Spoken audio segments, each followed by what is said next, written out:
حضور پاک صلی اللہ علیہ وسلم نے ارشاد فرمایا،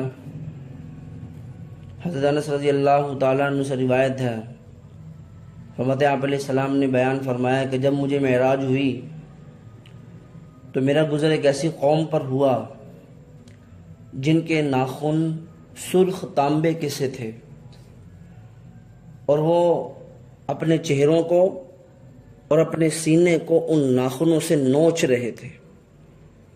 میں نے جبرائیل سے پوچھا کہ یہ کون لوگ ہیں؟ جبرائیل نے عرض کیا کہ یا رسول اللہ، یہ وہ لوگ ہیں جو دنیا میں رہ کر کے اپنے لوگوں کی غیبت کیا کرتے تھے، چغلی کیا کرتے تھے۔ اب چغلی کہتے ہیں کہ کسی کی پیٹھ پیچھے اس کی برائیاں بیان کرنا، کہ اگر وہ بات اس کے سامنے کی جائے تو اس کو اس بات پر غصہ آئے، اس کو چغلی کہتے ہیں۔ ایک حدیث پاک میں آپ علیہ السلام نے ارشاد فرمایا، الغیبت اشد من الزنا، کہ غیبت زنا سے بھی بدتر ہے، زیادہ بڑا جرم ہے۔ تو کسی نے عرض کیا، یا رسول اللہ، صحابہ نے عرض کیا، یا رسول اللہ، غیبت زنا سے کیوں زیادہ بدتر ہے؟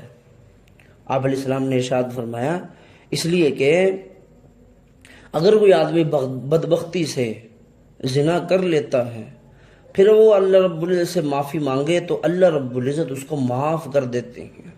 لیکن چغلی، غیبت ایک ایسا جرم ہے، ایک ایسا گناہ ہے کہ جب تک جس کی چغلی کی ہے جس بندے نے، اس سے معافی نہ مانگ لے تو اس وقت تک جو ہے نا یہ معاف نہیں ہوگا۔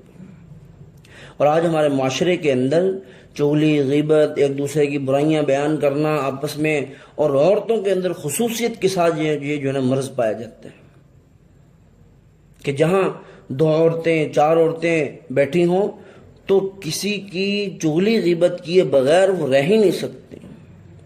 اسی طرح دوست احباب بھی، جبکہ شریعت ہمیں یہ بتا رہی ہے کہ یہ جو ہے نا سخت گناہ ہے اور کبیرہ گناہوں میں سے یہ شامل ہے۔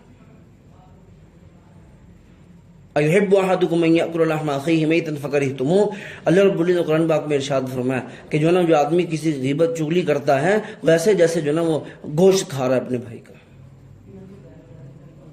اب کون آدمی ہے جو اپنے بھائی کا جو ہے نا اپنے کسی کا گوشت کھانے کو پسند کرے؟